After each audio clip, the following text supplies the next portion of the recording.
Hi everyone, I just wanted to make a quick video to show you how I prepare for a watercolor illustration.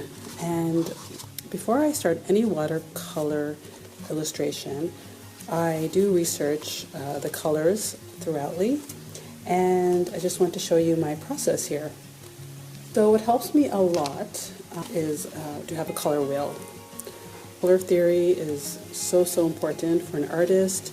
It really does help you decide what colors you're going to use and whether your illustration turn out nice or not, because I just find that knowing about color, how it works, what colors go well together will really determine the outcome of your artwork. So for this particular artwork, first I really like to go onto Pinterest, and I already have an idea of what I want. I want to just research blue and peach color palettes. So I just typed in blue and peach color palettes. And when I find something that I like, for example, this one seems pretty nice. This one too seems pretty nice. So I just to get an idea, I know that I wanted her hair to be blue, and I know that her face, I wanted it to be light, and I didn't want it to be pink, so just by looking at the color wheel, I just tried to look where blue was. And if I look across, it falls into this orange zone. So it gave me a clue of what color should be landing. So I decided to go with blue and peach, peachy orange, peachy red. So that would complement my blue. So that's where my thought process came. So when I've decided those colors, I always do a color swatch. So I did do it beforehand, but I'll just show you how I went about it. So, important, you need just a swatch of watercolor paper. I like to use this tear-off palettes. Just makes cleanup a lot easier. Of course, my watercolors, and I have my two favorite watercolor brushes. I like using a nice big one, round brush. This is a number 8, and this is a number 4. And of course, 2 glasses of water. And these come in handy. These are micron fine liners. So I just use that to write down the actual names of the colors that I used. So I'll just get that out. I know that I wanted the hair color to be in the blues, so I know that I have quite a lot of blues here. So I just took out this one, for example. I'll just swatch it out. Okay, it's very turquoisey. It's a violet turquoise, I believe. It's actually one of my favorite colors.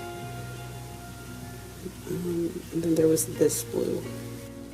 Okay, so these are the 2 blues.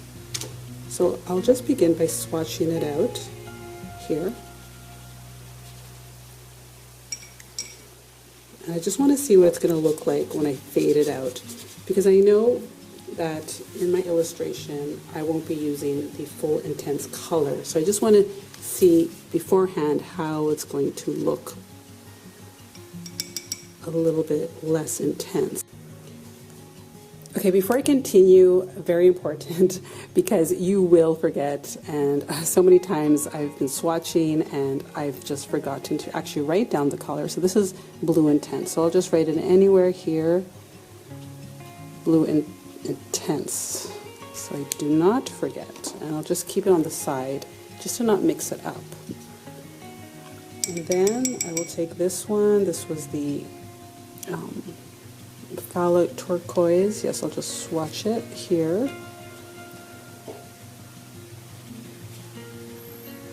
They do look similar, but they are not. This one is a lot more turquoisey, and then I will just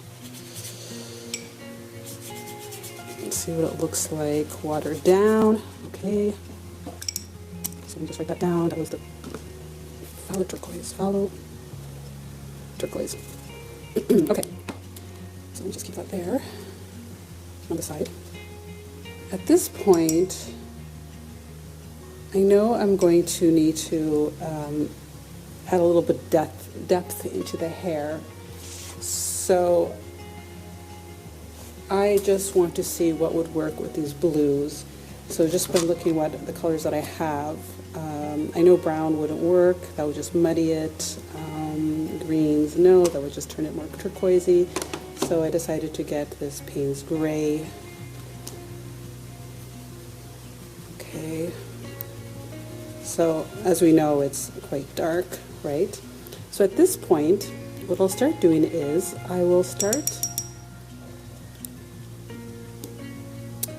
mixing in the Payne's Gray with the two blues. So let me try what it will look like with the Blue Intense, which was up here. So with the Blue Intense, I'll just swatch it here.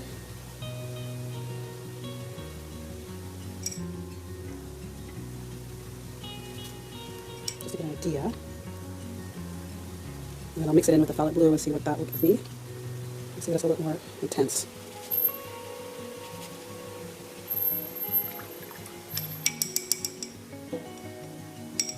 So because the blues are so dark, I do have these 2 bowls of water. I want to do one rinse and then the other fresh water just to make sure all that color is out. Okay, so let me just see what that will look like again.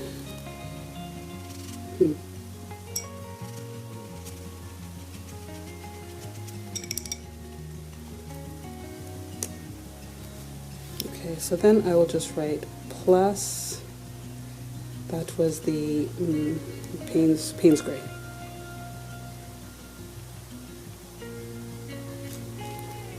Plus Payne's Gray. And here, I should probably write it down, Payne's Gray.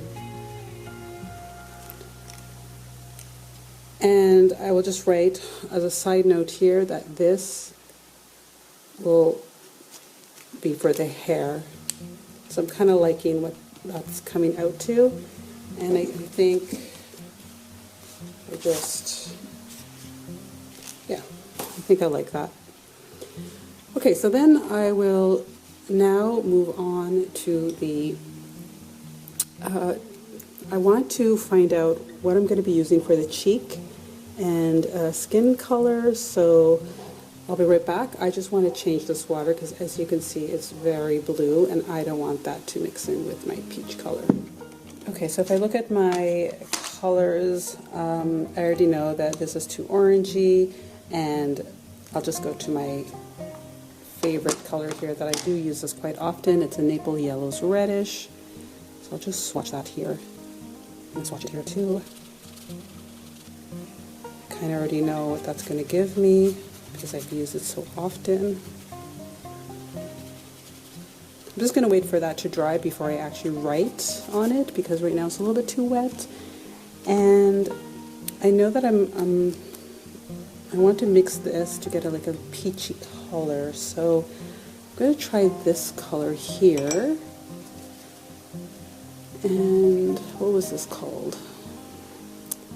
Don't remember what this color. It's not written. This is a schmink. I'm not sure if I'm pronouncing that correctly. I'll just swatch it here. So it's very intense. It's like it's a very rusty color, but if I mix that and that together, it will change. So let's play a little bit. I love just experimenting, so I'll just mix that together, see what that gives me. Let's just go crazy, mix it all up.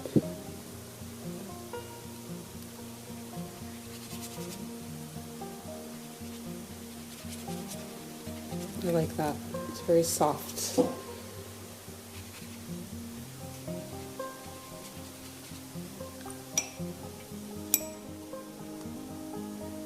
Let's mix some more up just to be sure.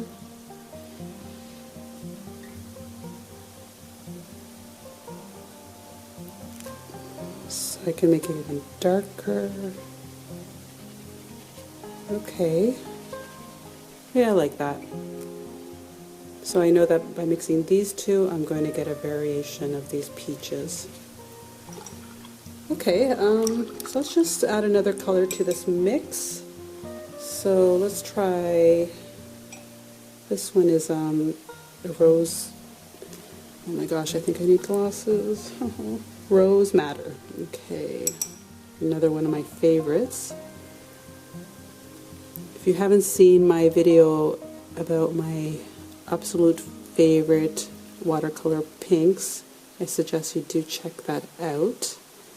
This is a pink that I use quite often as well. Okay, so just alone, as you can see,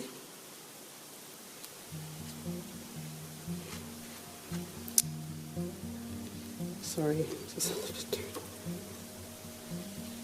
Okay. Just alone is very pink. Very pink.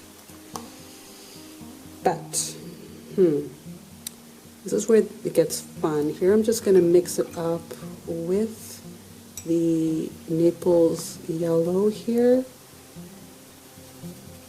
And just see what I get. A little bit more of that Rose Madder. Okay, I did tone it down. This was looking a little bit too pink, so the yellow maples with the reddish. Okay, that looks nice. Let's mix a little bit more. Okay, I think I have a good idea of what that will look like. Okay.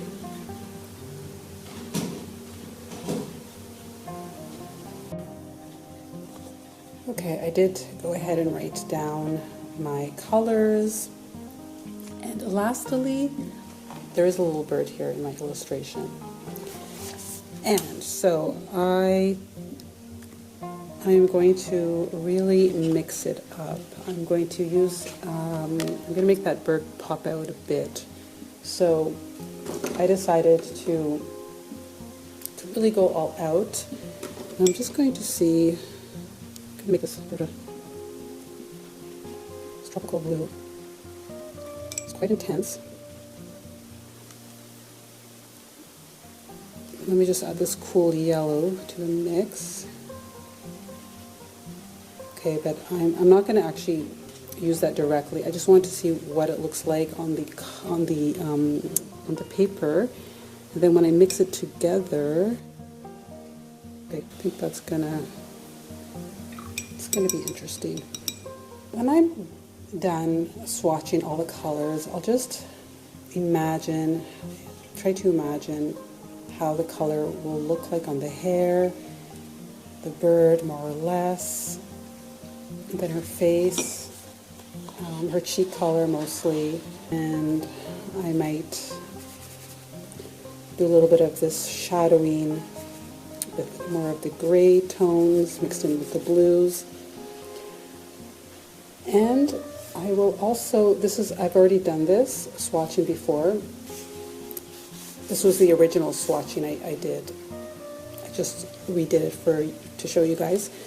Then I will practice, more or less, how do I want the eye color to be, and I'll just do a little practice.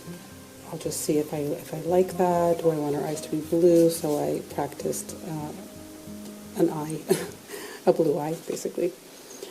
And that is it. And I'm pretty much satisfied with those colors. So what I love about using this kind of sheet is that if I just add a little bit of water, it will reactivate the color, and the color will glide easily, and the color is ready to go. And I have all my little swatches here ready to go with ease, and I'll be ready to paint.